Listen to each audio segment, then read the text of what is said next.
This is the magicwordpodcast.com.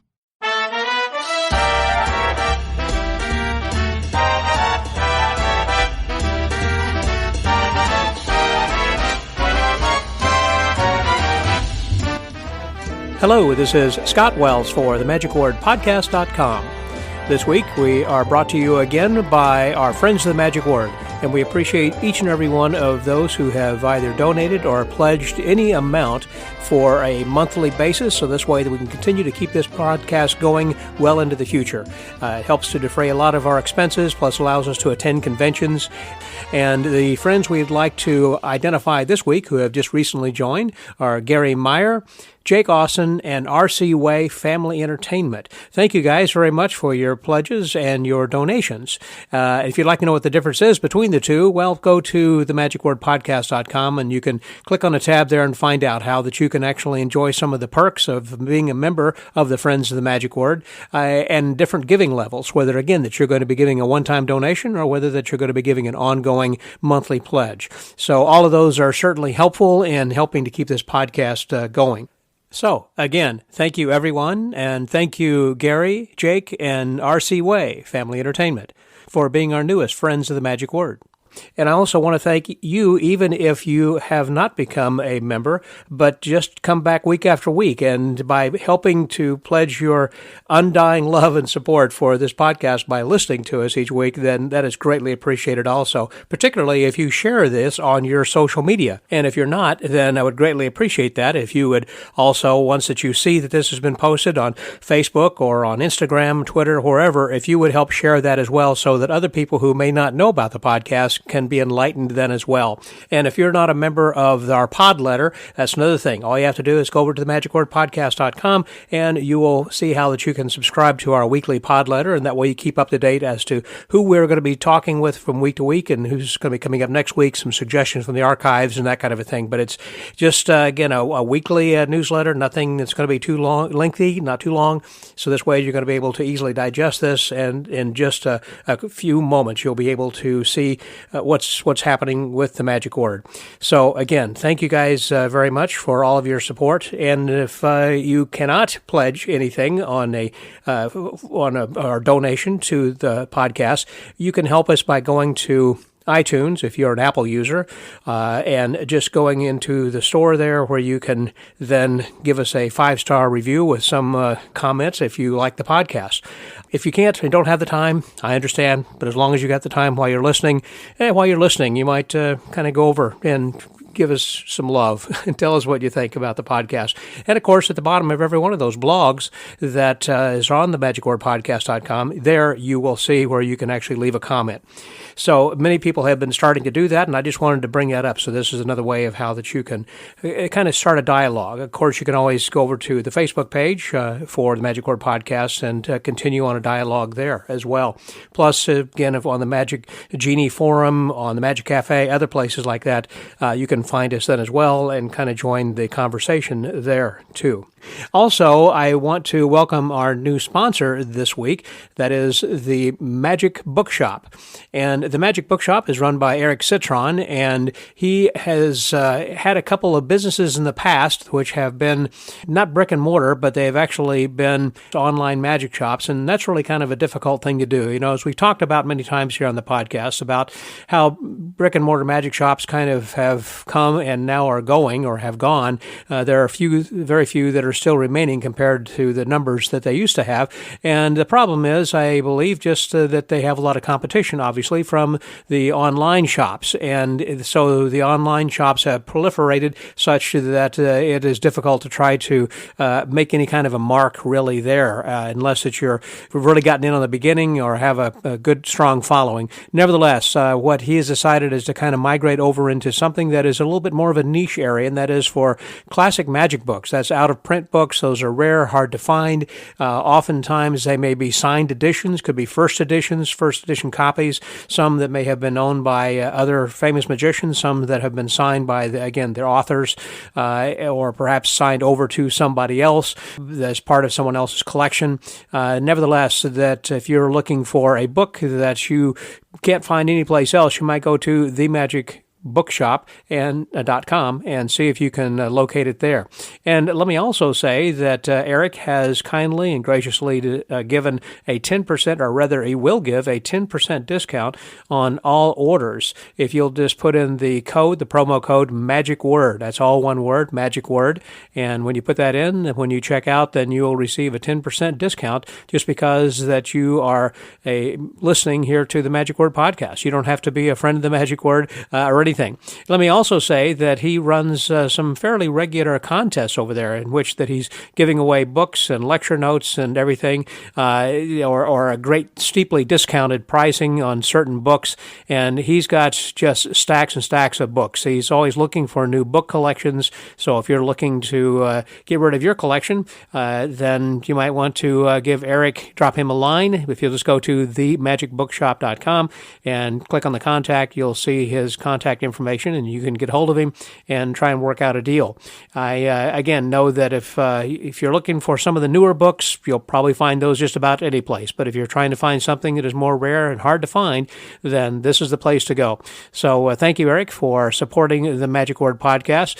And he has supported us on and off again throughout the years. And it's good to have him back in a new and improved form, which is kind of funny because instead of, it is new, but it's old. It's new anyhow. You get the idea. It's old books. So go and check it out. So this week we are going to be talking with someone who is from the United Kingdom, Mr. Jamie Allan. Jamie was visiting here in Houston. Actually, I say visiting. He was actually performing here in Houston at the Hobby Center downtown. And for about a week, he had shows between Christmas and New Year's of 2019. And so I had an opportunity to go and see the show. And then afterwards, we went out for some drinks with several other magicians. And then the next day, I went into his dressing room and we spent a little bit of time chatting about magic and particularly in illusions. Now, I don't have an opportunity really to talk much with many illusionists. I have had a few people in the past I've spoken to, but there are just not a lot of illusions out there. Most guys seems like are either in mentalism or in close-up or collectors or one thing or another. At least those have been the ones that I have been talking to. So this is a little bit unusual, but even more unusual is the kind of unique niche that Jamie has found. He calls himself the iMagician, I guess like internet, or the high-tech Houdini, meaning that he is really on the cutting edge of technology. You know, that's something that magicians tend to do, is we like to try to find out what is the newest, before the rest of the audience kind of knows what's happening. And that's part of the problem with technology, is that it evolves and moves so quickly that it may fool people once, but kind of the second time may be a little bit more difficult because they can find some solutions to some of the ideas, which means that in this case that Jamie is going to have to keep ahead of that curve in order to keep fooling them all the time. Well, he has a lot of really great ideas and a very fast-paced show, and one that I highly recommend if you ever get an opportunity to see him. Again, he mostly works overseas and in the UK, but occasionally comes over to the U.S. I know he's worked in Chicago as well as here in Houston and hopes to perhaps have something maybe in Vegas sometime. Well, you'll get to hear a lot of what he has to say. I don't want to take too much more of your time, but it was a rather short conversation that we had in comparison with some of the other more lengthy episodes in the past, so that's why I thought I'd take a little bit of time up front to give you a little bit of kind of what's been going on. I didn't have a chance to go to Blackpool this year, although I intend to go next year in 2021. That's going to be a pretty busy year because that also includes FISM, which is going to be up in Quebec, Canada. So I plan to do that and probably even go over to Oktoberfest, which has nothing to do with magic, but I can run into some of my friends like Dennis Baer and some of the other guys over there, maybe Thomas Frapps and some of the other fellows that I'd love to have an opportunity to visit while I'm over in Germany. So next year could be a pretty busy year as far as international travel for the Magic Word podcast, and so you'll be coming along with me, but that's still a year away. And so again, I didn't travel to England here this year, but England came to Houston to visit us, and so you'll get the benefit of hearing our conversation right now. So please welcome my guest, Mr. Jamie Allan, the iMagician, here on the Magic Word.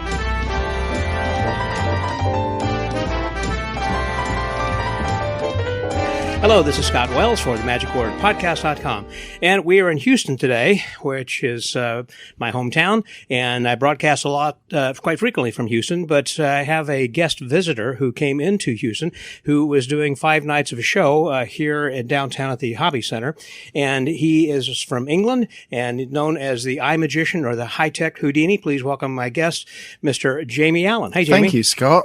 Yeah, I'm really excited about this. You know, I'm an American podcast. I feel like I've really made it now. There you go. Yeah. Well, I guess I'd feel the same way if I could, have one from another country that they. Well, maybe you would do. We were talking about this yesterday with Yeah. the magic circle and everything, and our allegiance. I feel we've got a close allegiance. America and English magicians. That Yes. magic society. They're very closely linked. Right. Yeah, they are. And in fact, many years ago, and I talked with the president some years ago, and he had said, Scott Penrose, I believe it was, who was the president. Yeah, at the time. Scott's just the outgoing president now. And Noel's now coming Noel in. Britton is in now. Yeah. And so I was talking with Scott about not them necessarily sponsoring, but I thought, each week what I could do is just kind of say, you let me know who's going to be coming in, this week to perform or going to be lecturing or, what's going to be on the evening show on Monday. Yeah. And that way that I can kind of help promote the Magic Circle. He said, let me get back to you. And I think that's when they actually went this other direction. They started sponsoring the Magician's Podcast. They did sponsor that, yeah. Yeah. And they also started streaming the lectures and everything now. That is from there, fantastic. which is great. And it's great for the overseas members because they finally get to feel like they're part of that community. I really do. It's exactly right. And in fact, that I have learned some stuff and put into my act. Yeah, things yeah. that I have learned from the lecture. It's probably online. one of the most valuable societies you can join now that they're doing that, because really for the membership fee, it's worth it alone just to have those lectures streamed on a weekly basis. on a weekly too. basis. It's an Yeah. incredible amount of an incredible library they're amassing. And they're archived. Yeah. So that you can go back and watch whatever for the past year or whenever. Yeah, it's a really remarkable thing just for those members. Right, Yeah. right. No, I think that is just. Anyway, I feel we've promoted Brilliant. the Magic Circle enough.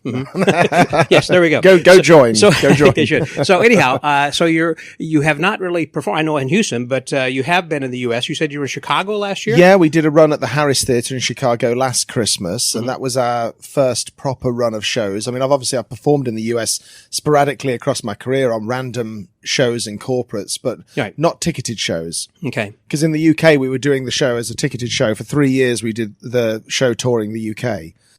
And that was after you had already done some cruise ships. Is that right? Yeah, I still do some ships for Royal Caribbean in the summertime, because I love Royal Caribbean. They're just, they're really great company to work for. And, but I used to be a full-time cruise magician back in the day. Right.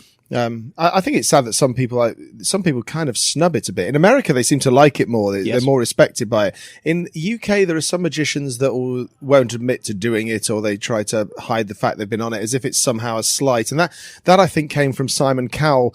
Had a big run on Britain's Got Talent for years, saying, he compared all the bad acts to cruise ship performers. He said, Really? you like a cruise ship performer. Did you think the cruise ship guys were hacks or something? Or? He did, or he didn't know. He just used it as an analogy, and then as a result, that became a stigma. So or the people public thinking, Yeah, that's what we should expect. Yeah, it's the worst performers are on cruise ships, or actually the reverse is true. That's true. It's not easy to get the very on a best. cruise. Well, that's where variety and vaudeville is now. That's it. Is the touring circuit in the UK certainly is gone, I was and it's gonna all ask on you, ships. About that. I always like to ask people from the UK whenever that they're on the podcast about the way they used to have the.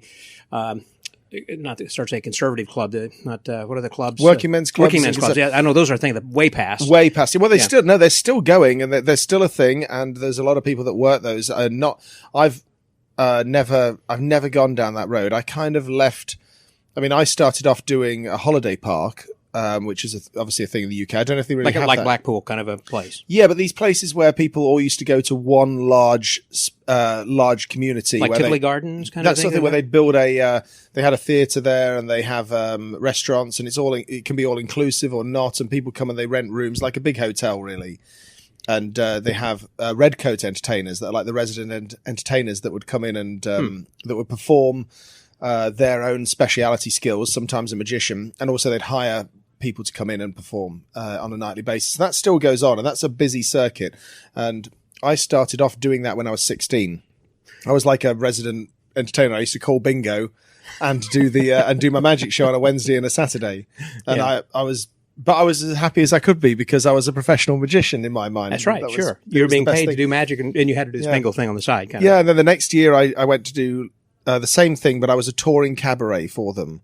So I remember I used to get £100 a night. Wow. Driving the length of the country every day, and it seemed like somebody had taken a map and just zigzagged lines as in the furthest possible direction they could each day. And I think I spent about a third of my wage on petrol, about a third of my wage on accommodation and eating, and I think I probably came out with about 15 or 10 pounds. So you're saying £100 for the night, not per show? No, which is one show. Oh, just one show to get up there and So back. it sounded okay. I mean, this is going back now, 25 years. Right. So, I mean, that would be worth a little more now. Right. But it wasn't great money, but it was great experience. Oh, yeah. That's what I always heard Paul Daniels talk about. Yeah. You've got to pay your dues. You have to expect not to make any great money when you're young. And if you just, obviously there's exceptions to that and people, in different ways get lucky. But generally, if you're trying to build a career as a working professional, I think you've got to go through all those steps and also learn how to handle yourself in any situation for good and bad audiences. Speaking of which, like with Dynamo, I do not know him personally, and nor really much about his background. Did he kind of come out of nowhere, or did he pay his dues and have to do a lot of those kinds of shows? He did a lot of close-up work, in no doubt. I'm sure if we asked him, I don't know Stephen personally, but I imagine that I've met him on a couple of occasions, and he seems like a really nice guy every time I've met him. And I've seen I saw his show recently in London. He did a different kind of show. He's still doing the big tours, but he did a different kind of show in a small venue in a hotel in London. We did a string of shows and it only seated about 150. It was a more expensive ticket price and a really intimate experience. And it was really good. And we really enjoyed that. It was a whole different side to him. And I think it was something I'd like to see more of him doing because it was a really nice to be engaged. And it felt like probably with his background as well as a close-up magician that it was a really nice experience in that room. And as I think it will be with any performer like parlor-style magic, it's probably the best way to see magic. I was about to say that very thing, that I enjoy the smaller room, certainly. And the room you're playing here in Houston is a 450-seat theater, you said. It's either 450 or 500 or something like that. It's a small room, and you saw it last night. It's a great room for magic. It is. Last year at Christmas, we were in a behemoth of a room that was like 1,500 seats at Chicago. Wow. And although that sounds great, and I suppose it sounds like a big cave. it was a big space to fill. And thankfully, I'm a big guy, and I've always been used to working on theatre stages. So you're what, 6'4", 6'3"? Yeah, I'm 6'4", but I'm able to sort of to fill it, but it's not as fun. I mean, this is the perfect size room for this show we're doing. You almost feel as if that you can touch each person. I mean, you can see their eyes. You as can. opposed to kind of scanning 1,000 people in the audience. Yeah. I mean, the way we try to run it is we run iMagician as a very modular production. So we can upscale it and downscale it. There's a lot of things that are always in it, but then there's a few larger pieces that come in or out depending on, things like the projection screen size. Right. That gets bigger in a bigger theatre. It gets smaller and smaller. The amount of lights we put out. I think we put most of our lights up there here. And, like the illusions, like the big levitation and those things we haven't done here. Just you said you got a double levitation, but there's one right here on the dock, but it's not in the show at the moment. It's not because the theater stage is too small to accommodate. You could get it in here, but it's also a crewing issue as well. We have to, we have to be mindful of the size of the venue and how many people we bring, and it's all logistics because, I mean, it's very easy to sit in a theatre and add up all the ticket prices and go, oh, this must be making money or not. But, but the reality of it is, with the shipping and the promotion and everything else, it's a huge undertaking. But not all my undertaking. We have lucky to have a promoter that does it, because when we're in the UK, we promote our own show. Sure. But we don't know the market here. We wouldn't know how to do it. So, well, as I said, you're kind of just getting started. I mean, you did the show in Chicago then last year and this one here, and hopefully that you'll come back to Houston each Christmas and maybe. Yeah, I'm hoping to do more and more now. I mean, we've got a few offers. We couldn't do after the Chicago run. We got offered a bunch of casinos and some performing arts centers, but we couldn't commit to any of them because I was already booked through till this Christmas. Right. At that time. So now we're looking to stage a tour in the US. That would be fun. And so with that, I assume there's some major cities. I mean, Chicago. Yeah. And sort of split weeks. And we might do some one-nighters with a certain version of the show, and then some where we hang around for 3 or 4 days. Maybe longer in the odd the odd city. So was this four-walled that you did for this one, or how was this This is a co-pro with the theatre, actually. Okay. The theatre's produced it with us. On this occasion. Like last year in Chicago, it was a 4-wall. Okay. Most of the time in our business, it's a 4-wall, let's be honest. Someone had asked me last evening about that, and I said, I think it is, but I also knew you had a promoter who was working with you, so it's a co-pro thing. Yeah, it's a co-pro with our promoter and the hobby centre here. Okay. And they have produced the show, and they've done a really good job. We were up against it this year because we went on sale really kind of late for this one, because we were going to be doing another venue, but then that got moved to the summer. And all of a sudden, we found ourselves without a home for Christmas. And the Hobby Centre very kindly invited us here, and our promoter managed to arrange it. But as a result, we were only on sale about 3 weeks before we came. Wow! So we're really pleased at the interest that we have had, and how in just a short amount of time. Yeah, in a short amount of time. I mean, you want to have a show a 3-month lead time on a show to sell, and it's tough when it's this close.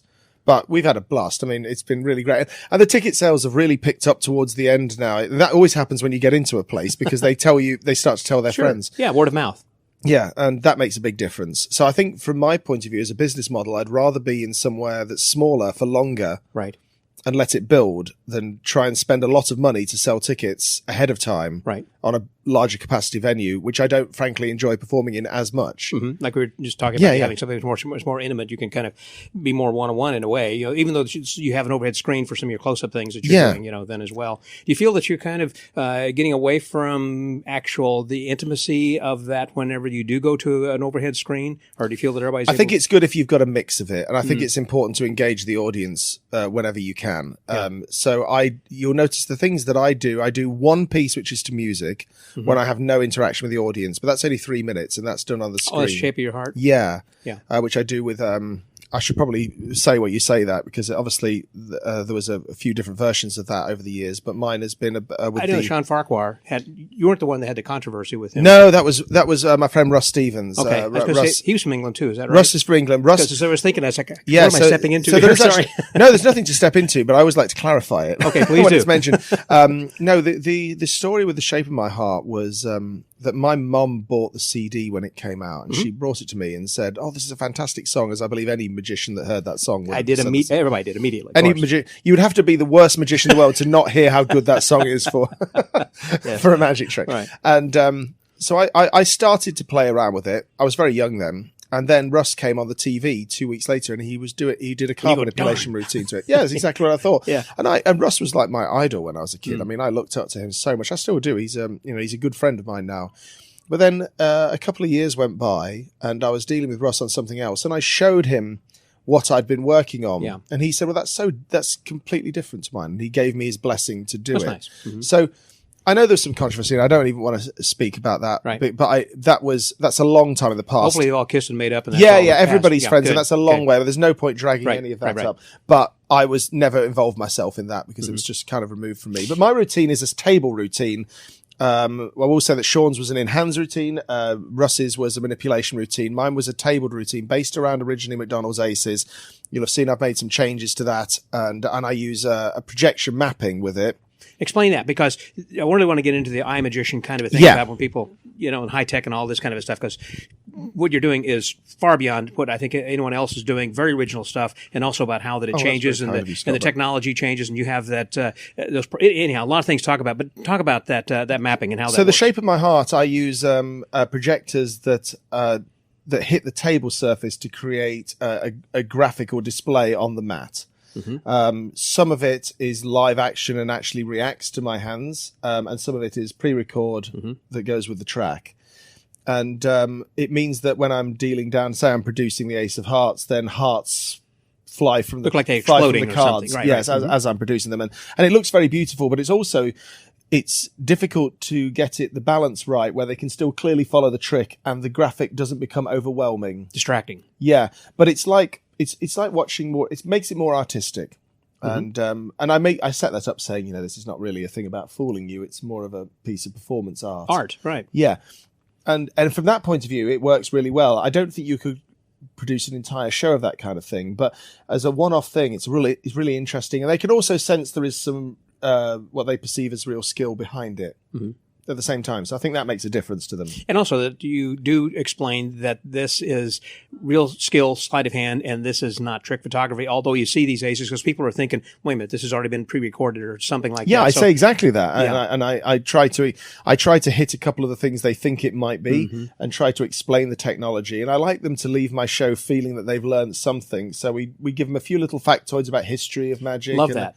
Yeah, and a few things about the technology, and sort of let them peek behind the curtain and explain a couple of things how they might work, but then still fool them. Right, ultimately. Right. You could explain that, but then hit them with another where they don't see it's coming. Find a little surprise. But again, where that on television they're always saying, that this is performed before a live audience. It's no trick photography or anything. But when you're saying to begin with that you're the iMagician, like an iPad or an I'm inviting that criticism. Yes, you are. Right. But I'm also, because I'm doing a ticketed show, I'm also, people that are coming are slightly more interested in that.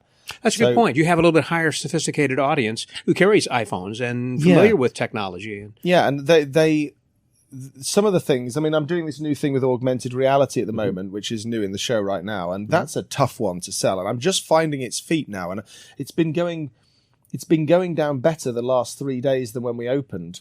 You think the scripting is getting tighter, and it's starting to find the way to sell it, because it's one thing. We spent hundreds of hours trying to get the technology to work, and actually last night it was lagging. It was a tough one. We fixed it today, but we're using like live tracking on the objects so that it's creating an augmented reality effect. I'll save what it actually is for the show, for if anybody sees it, but suffice to say that I'm using augmented reality to make an object change and then stay that way permanently. That's then given away, and it's a really nice effect. But they're watching like a movie effect and then trying to explain, no, it's actually happened.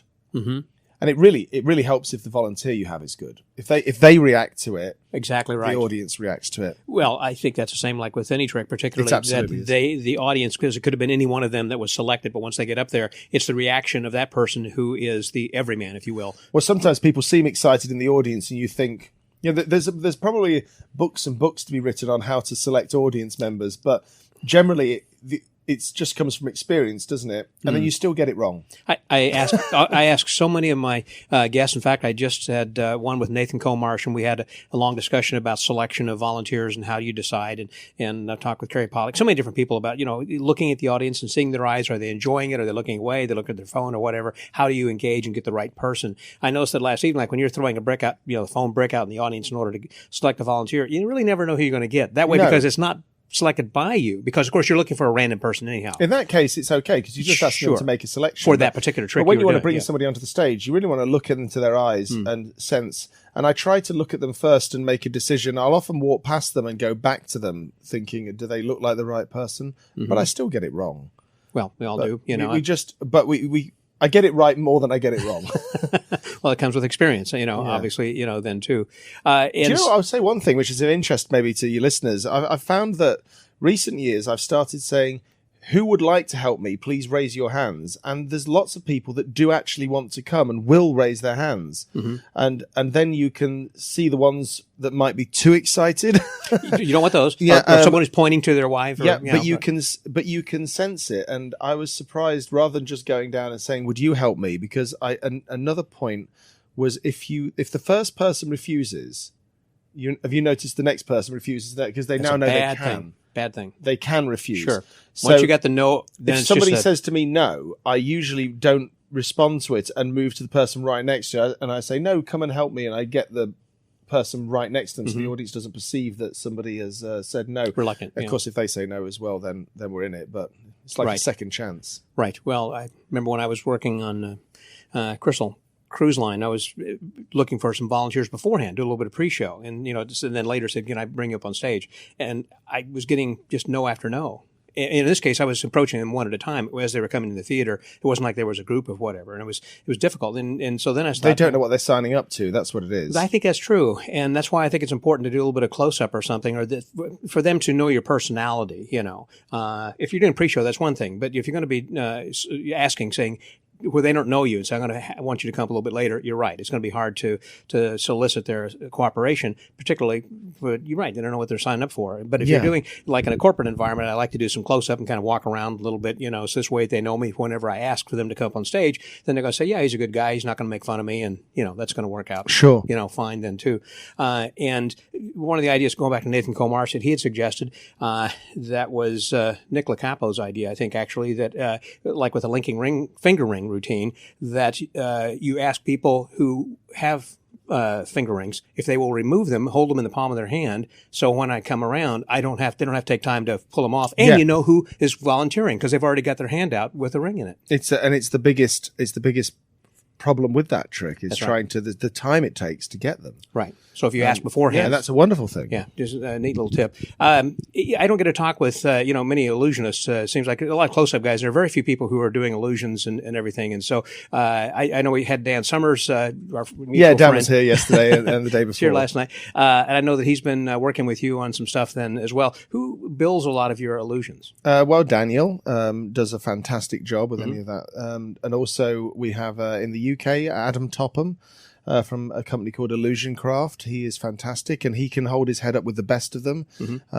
He builds all metal construction, and he built things like my split screens illusion, which you saw at the start with the television sets on it. Very original idea. Yeah, that's a neat thing, and that's and it's a fun way to start the show. And can you explain that? It's like you could probably see it online if you just Google Jamie Allan split screens. You'll be able to find it because I've done it a couple of times on television. So those clips are online on Vimeo because I did it on Grand Cabaret du Monde, the French show, and I did it on ITV. And it's a thing with 4 television sets that slide around. It's based around the zig-zag. Right. That was the thought process behind it, but it's with televisions. And the lady goes in and the TV slide in front. She appears on the televisions and the TV slide away and she's vanished into the TV sets. And then she changes dress, and then she comes back, and then there's another person appears. I think one of the most brilliant things in that I have to compliment you on, you probably get this all the time from other magicians who see that as well, is the costume change. It makes sense for the first time that people can actually know that there was a change. So many times the volunteer assistant gets into something, in one black and they come out in white or whatever kind of a change, and it goes right past them. Someone say, "Hey, did you notice that?" But here, where you see the lady on the screen on the TV screens, and she's in red, and you tap the screen, and suddenly it becomes white. It's like, wow! And then when they open it, then it makes sense. Yeah. Oh, she was red, wasn't she? Yeah, it was all of these things. Some of them are like accidental innovations that come up along the way, like. Did you see the projection mapping on the water tank? Yes, and explain about that. I think that is brilliant also. And the way that Natalie keeps bringing up and down the curtain, and also, the projection, particularly with the time, so this way you can see the second countdown kind of thing. So we have, that was purely by accident. We were we were going to do some projection mapping on, it occurs to a show where you're doing digital magic. A lot of it's going to be display. A lot of it's going to be visuals that are going to have some form of video. Right. And whether that be on an iPad or an LED wall or projector. So you find yourself looking at an illusion going, I wonder if we can put any video into this somehow. Right. That's one of the few tangents we often go down. And with that curtain on the tank, we said, well, obviously this is a prime place we can project onto this curtain. And we were looking at projecting a whole lot of just like clocks and some Houdini visuals and just some things to make it entertaining, really, and keep it moving. And we projection mapped onto the tank because we realized we needed to provide lighting from the front that didn't interfere with the projection. So the answer to that was to actually light myself and the tank with the projector, to put virtual spotlights on the projector to light the areas. So when you're seeing that part of Houdini's poster, iconic poster with that monster kind of pushing through that, but the rest of that underneath the tank, that's actually a silhouette of you. That's a light from behind. You're actually seeing you in there, or is you can see me at times, and then you cut, and then So it combines it with the live action. But then we found when we dropped a curtain, we actually had mapped the very edges of the tank, the frame of the tank, with the projector when we were doing our tests. Right. And then I said to Tommy, I must shout out to Tommy Bond, who's my right hand, and he designs and does all the stuff with me. He's my sort of partner in this. He's not on stage, but he does everything technical. And Tommy and I were sitting in the warehouse, and we'd mapped the tank. And I said, I'll just drop the curtain. And I went and pulled the curtain. It dropped down, and it looked like the tank was still there. Yeah. It was because the lines just transferred from there to the curtain, and we both went, "Whoa, that's something." Yeah. and that's how it came to be. Is that we realized it was moment of inspiration there. Yeah, a moment of just a hallelujah moment when we went. That's it, and that has become one of my favorite things now to do. And also, there's a great perception, a retention of vision with seeing it on the curtain. And seeing it when the curtain's lifted and down. Right, because you do that several times when you lift it, it's still inside there and everything. And then when that you do the change, I mean, it is instantaneous. Yeah, and it makes it seem instantaneous as well now. And in a similar way to looking back at what's gone before us, in the way that the painting on the front of the zig-zag lady made us believe she was in 3 pieces. That's right. And it's no different what we've done with video mapping on the tank. We're making them feel that they can see me till the last possible second. That's a very good point. Yeah. Robert Harbin had that all together. I mean, that was just accidental. Yeah, he nailed that. He absolutely nailed that. And as we mentioned it in the show, he changed it. And also then, like the videos that you talk about, some of the history, like of the sawing, for an example, leading up to the it's like a little mini documentary while I change. Exactly. So that is a good idea. So you do have some time actually for a moment to make that change or those changes. But then also to educate the audience in kind of a short 60, 90-second type of thing for a short attention span for everybody to kind of say, okay, well, I got the idea of where this came from. And I've heard about this. Now they're actually getting some real information. Well, it's also educating the audience on, we would buy something like this. We're talking here about Clearly Impossible, which is what I have, is a marketed illusion that Daniel Summers built, and he does a fantastic job of it. And I think that Clearly Impossible is the best version of Soaring in Half out there. But I don't think the audience perceive it to be any different if you don't explain it to them. We know the boxes are glass, but I don't think the audience really notice whether they're glass or not. Do they know if that's just the way it's done now? Right. But I think that by educating the audience on, what it was and how impossible it would be were it glass. But it was big and bulky, and that got smaller and smaller to where it is now clear. Yeah, to the point now, could it be possible? And I think that seems to really resonate with the audience. And people do come up to me and mention it now. Wow. Which they never used to, because I used to just do it. Right. We didn't do it here with the laser because there's an issue if we use too much haze here in the hobby centre, because with the fire regulations and things. And we have to pay a few $100s a day otherwise have a fire marshal sat here just for the sake of haze. So we usually have lasers in the show. We do laser manipulation, but there's no lasers in the show this year. And that's the reason. It's just purely a cost.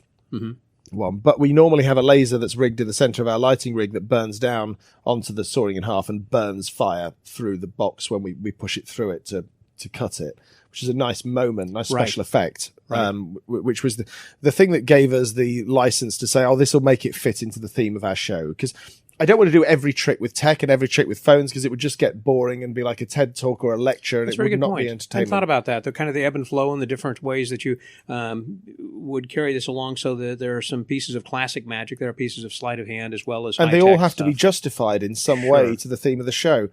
So in the case of the thing we do with the zig-zag, with the little box that we call flat nat, because nat goes in it, where the box is compressed, and we theme it around the zigzag. And I'm saying that iMagician is not just about magic with technology. It's about trying to find a new way to look at an age-old art form, and a way that you, the audience, can perceive the difference, even if it's just perceived. But because ultimately, it's all our jobs just to construct an entertaining magic show. Exactly. And try and find the pace and the flow to it. And but to make it mysterious, you got to create mystery. It's absolutely. Along the way then as well. And I thought it was interesting that you mentioned there last evening about how that it's difficult to try to keep up with technology because it moves at such a rapid pace, obviously, and a lot of times once that people figure out how that it's done, then you have to be moving on. Beyond. I'm trying to wait for things to fall into their consciousness. Now this augmented reality is, although it's been around for ages, actually, it's just starting really to fall into people's consciousness. But amazingly, I can say to the audience, who's heard of augmented reality? Hardly anybody says that they have. Then if I say, but have you ever played with one of those Snapchat filters or Facebook filters? Yeah, like Pokemon or whatever. Oh, yeah, that's augmented reality. Have you ever looked at this? This is augmented reality.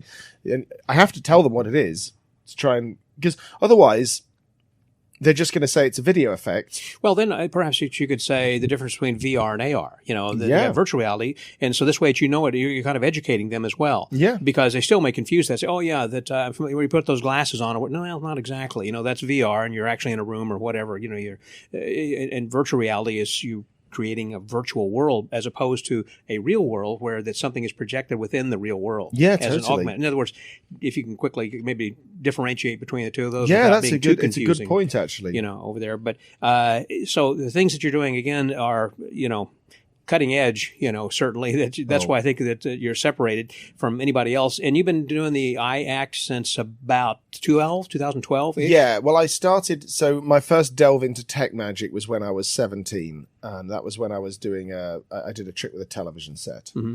And I became known as the guy with the TV set. And that was okay with me, because if they can't remember your name, at least they remember something that I did. Right.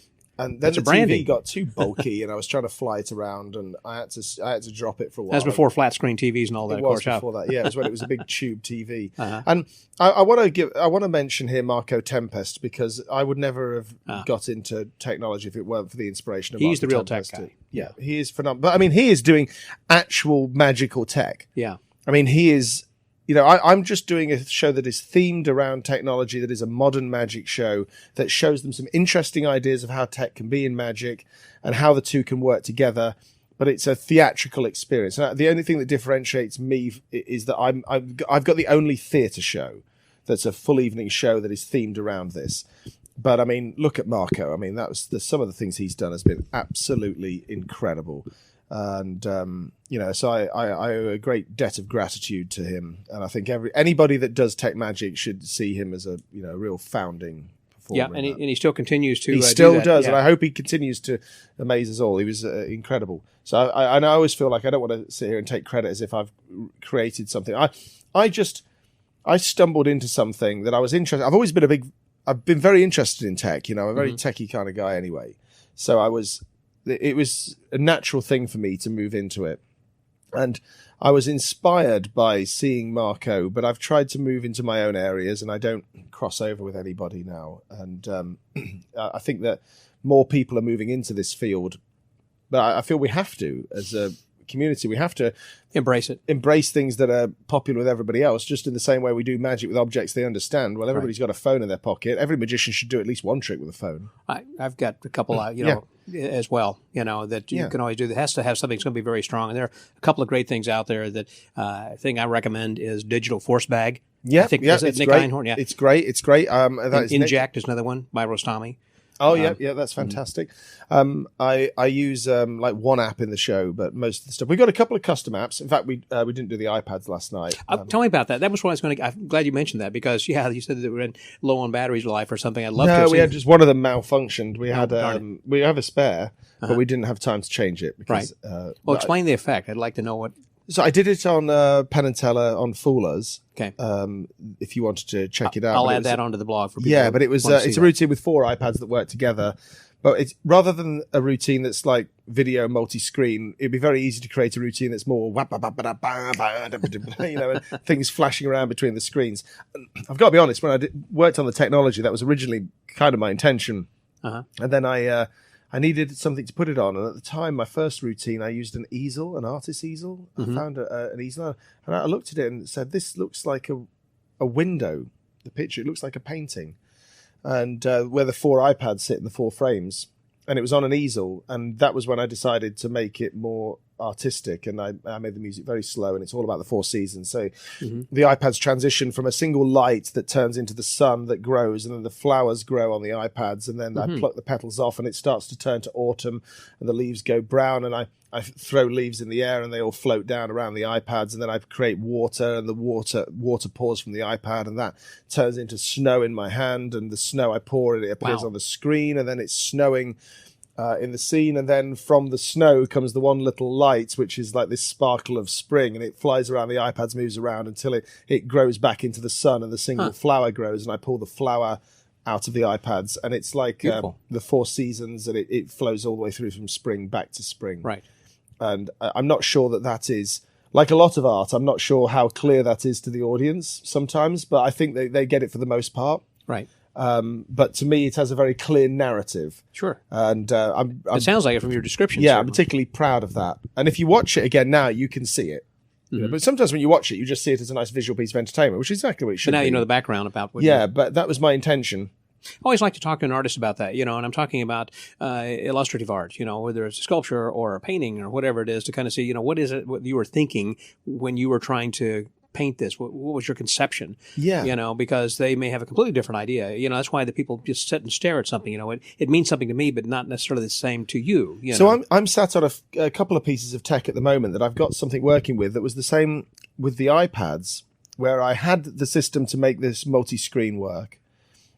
I'd found out how I was going to do it, and now I was just sat there staring at these things going, but now how do I present this? And I'm doing this again with a couple of things now that I know there's something there, and I'm just waiting for the inspiration, but it just hits you at the most unlikely places. And we're always working on something new. I know that there are other people who are doing iPad things. I'm trying to think of the fellow that's over in Sweden, or is it, or something that I've seen. Oh, you're probably going to say I think he was a magical Simon ivy. Pirro from Germany. Yes, I think that's him. Yeah, Yes. Simon's a really nice guy. I met him on a couple of occasions, and he's great because he's made himself the iPad guy. Yes. And that's great. He has a very clear brand, and he'll work, for a long time like that. Right, And he's corporate very innovative audiences, as right. well. And again, I think we're pretty much friends, most of us in this community. There's Keelan Lacer as well is the other guy, and that's pretty much it. Locally, I think Paul Gertner does, here in the U.S. He does something with an iPad. He puts this thing over his face. Oh, I haven't seen that. yeah. I'll have to check that out. Yeah. In my radar, I know it's like Marco, and then you've got Keelan, who does corporate shows and things, some real clever stuff. Simon, who does a lot of corporate. I don't really do so much corporate. I made a decision years ago to say I'm going to just do stage magic. That's all I want to do. I don't do close-up magic, and I won't do anything else. You're focused. I'm really focused on it, and I've spent and theater shows in particular. Theater shows in particular, I've spent a considerable amount of money and time to try and get this to where I mean, it's my real passion, and I love it. I mean, I love it so much, and my passion has always been live theatre. Yeah. And I do TV in the UK, but I have to do TV to sell some tickets, but I'm not really passionate about the TV. Right. And I'll do TV, I'm not snubbing any of that. I'll No. But gladly do it. The reason you've used that is just to promote yourself and your brand, to get people to put butts in the seats, basically. Yeah, I just want to do the live show. Sure. I love the theatre, and I always will. And it's the best way for magic to be seen, particularly now in the internet age. Everything's just exposed instantly online. You can keep secrets in a theatre. They can come and watch it. You can tell them not to film it with their phones. They can leave. They can remember it. And it's the last stand, the live magic. And ultimately, the internet and technology will destroy TV magic. I'm sure of that. Because now, don't think people don't know that there's so many effects and cuts and stuff on TV. And, some people, are really, really good with it. Yeah. And I know that's what we have to do because they can instantly rewind it. So I know there's no obvious answer to it. But I think the one thing I'm sure of is that ultimately it will survive in live environments, where people watch it. No, I think it's important that you're right, that we do try to protect magic, but we by doing a good job with it and not exposing it. Yeah, and just and I find that people react really well to what we're doing because they can hopefully sense my own passion for it, and I think that's what they say to me mostly after the show is like, we just know how much you loved it, and I think that spreads onto the audience. I think that's the best magicians, are those who you can feel their effervescence, you can feel the personality. Yeah. Like, I'm having a great time up here. I hope you guys can join me on the ride. Yeah, exactly. This is so much fun. Exactly, and the same with anybody. I mean, somebody can come and talk about welding, and if they're passionate enough about it, sure, it's you get interested in it too. Yeah. Well, just as we were talking about it over beer last night, that was a good beer. It wasn't. Yeah. Where then most people say, sit back and relax, enjoy the magic of whoever. And I would say that really what you should be saying is, sit up on the edge of your seats because that's where you're going to spend the rest of the night. So as you enjoy the magic of, because you want people to be excited rather than sitting back and relaxing and saying, oh yeah, whatever. Yeah, whatever. Polite applause. Yeah, go on, entertain me, magic boy. Exactly. Dance monkey. So you want people to be on the edge of their seats the whole time. It's like, wow, how's he doing that? What is happening? Yeah. So get ready, be prepared, get on the edge of your seat. Yeah. It's it's certainly been a great pleasure coming to Houston, and it was great seeing Dan and thank you for being so welcoming last night and bringing all those people together. That was a really nice thing, and it was probably the nicest night we've had since we've been here because it gets pretty stressful bringing a show of this size. And I'm not saying that I have a big show, but it's quite a lot of equipment. And is it just one semi or two, or what have you got? We came in 154 foot, but we actually don't. We can cram it right down into like most of it will fit into a 22-foot shipping container this show. Mm-hmm. But when we do all of the illusions, we can fit in one semi. Right. Well, if you get then on the road, then you're going to be going into different size theaters, and so this way you can expand or contract however that you wish. Yeah, and we have the small shot back and the big stuff at the end. Right. And that's when we tour with our own truck then, so we'd have to unload and load all the time. But I mean, certain things I always do, like the water, I always do. But I mean, that's been built in such a way as it can be done most anywhere, even though it's still pretty spectacular. You don't travel with water, obviously. That you just we use the local water. Okay, I wondered about that last evening because you were saying there's a ton of water in here, and I thought, boy, it took a long time to fill that up. Yeah, actually, do you know it takes about 12-15 minutes with the hoses we have. Is that right? Yeah, to fill it up because we empty it every show. It's been emptied now, and it'll be full again for the evening show. Huh. So you don't put any extra chlorine or do anything to it. It's basically there's chlorine in the water here in Houston, so it's fine. But no, we sometimes add something. There are venues where it's been very difficult to fill it and empty it, so we have kept the water in there.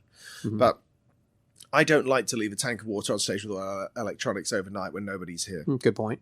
Because I don't know, I mean, it's not going to break, but still. Yeah, better be safe than sorry. Certainly like that. And so, what is your long term? What are you thinking about? What do you want to do? I'd like to settle down in a little room in a resident situation. I mean, we still have a few big gigs we're planning to do, but I'd like to create something that is a big show but in an intimate space. Mm-hmm. I think that big moments as well as small moments, but you can say we have a room that's 250 seats. That's still big enough to do big magic in. And right. It becomes overwhelming when you bring on something like the water tank and you can get it to be 6 feet away from the front row. They really feel a part of that. They do. And it's fantastic, a fantastic way. And I'll say that Copperfield does a good job of this. In Vegas, he's bringing the illusions right down to the front of the stage. I mean, if you're in the front row, you feel like you could reach up and grab the wheel. Yeah. Right.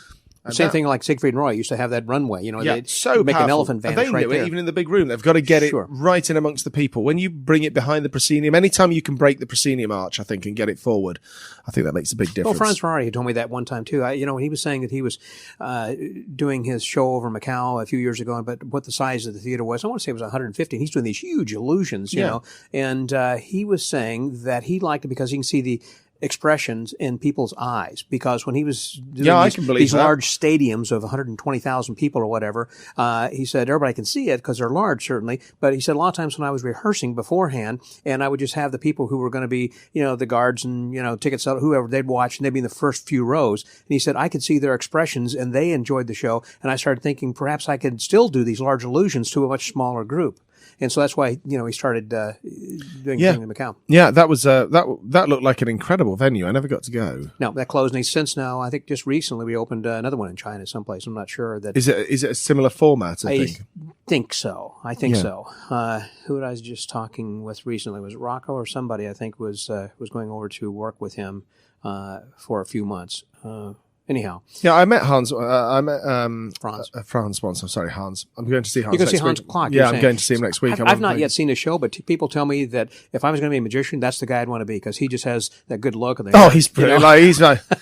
He's always been my guilty pleasure. Hans Clark. It was the best. I mean, it's very easy to see him on 3 minutes on TV and make a decision whether that's your style or not. But I guarantee anybody that watches him live, you cannot help but love this man. Yeah. And he's working in Vegas now, isn't he? Okay. He's in Vegas now at the Excalibur. Oh, okay. Yeah, so I'm going to go and see the show next week. I'm excited. We're going to take 9 days off in Vegas. We've got a couple of meetings, but apart from that, we're going to spend our time just to, finally relax. I feel like I haven't stopped all year. So we're sitting here right now, by the way, when this is being recorded on December 29th, so it'll be broadcast sometime in the future. So just to kind of have a sense of what the timing is going to be on this. And so, having a nice venue where you can actually settle down and actually do a show that you don't have to worry about, packing up and moving around and everything, that I think would be very nice. Yeah. Well, I tell you, before we close, that since the name of my podcast is called the Magic Word Podcast, I always like to ask my guests, what is it that is your passion? What is it that moves you? What is your magic word or phrase? Oh, that moves me. Yeah, when you get up in the morning, what is it that challenges you, or Well, the thing is, I mean, if I could try and narrow it down to one word, it could be a phrase. For me, it's something that my friend Andrew O'Connor used to say, that is the work is the reward. And I'm driven not by money, and I'm not driven by. I mean, I need to make some money so that we can do the show. Of course. But I've never been driven by that success or ego. I've always wanted just to do good work. And so I think that for me, I'm sure this has come up many times, but it would have to just be passion. Mm-hmm. It would have to be, because I live it, breathe it, and much to the detriment of people around me, as I'm sure any of us in magic have a long-suffering family and colleagues that put up with it. If you're really trying to do something new, you have to be so obsessive about it. And you don't have to be, but you just are. And I don't think about anything else. So, it's a real love affair. It's not just our art. I know that people who are dancers trying to get on Broadway and singers, people who are actors, in Hollywood or whomever, that this is their passion. They're going to continue to do whatever. And there was a film a while back on the Magicians, I can't recall, but it had John Armstrong and had 4 different people who were in that. And basically... Oh, that was The Magicians, wasn't it? That documentary? Yes.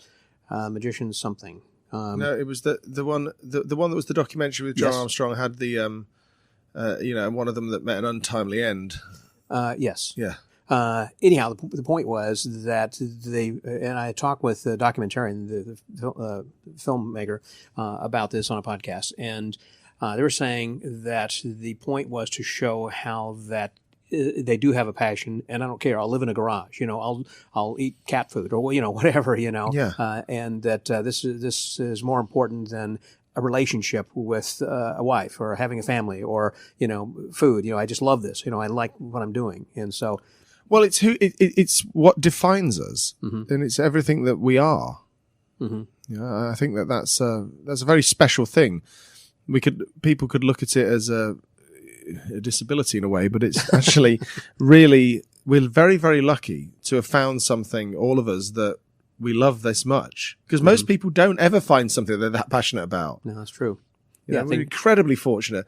So much so that we would want to sit here and just talk about it. And I have for hours, which is, if you go back in the archives, obviously. Yeah, I will be doing now. I've downloaded so many of yours for the plane. Well, thank you. Yeah. I'm glad that you enjoyed it. And I also thank you very much for your time then, Jamie. It's been great. Thank you, Scott. It's a pleasure. Thank you for asking me. I'm glad that you had a chance to come through Houston. We had a chance then to sit and chat, and look forward to doing this again sometime in the future. Yeah, thanks, Scott. You bet. And so for the Magic Word Podcast, that was Jamie Allan. This is Scotty out.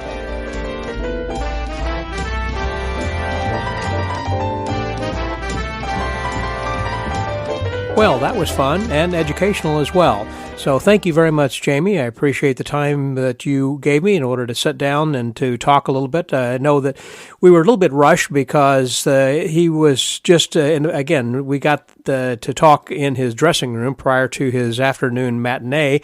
And so anyhow, we had a great time. And so I hope that you enjoyed that as well. And also that if you get an opportunity to see his show someplace, when it happens to be traveling anywhere near you, be sure to go see Jamie Allan, the iMagician.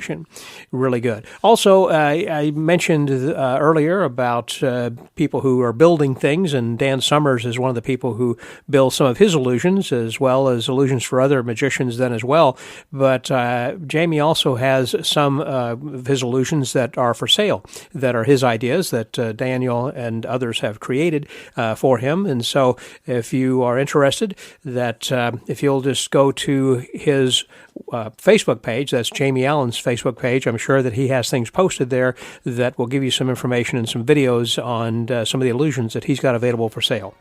Well, again, thank you guys very much for listening, and also for subscribing to the pod letter. And if you don't, be sure to do that, so this way that you keep up to date each week as to what's happening and who's going to be on and who's coming up next week. So until next week, stay well, get booked, and remember to be passionate and be driven by your work. This is Scotty out.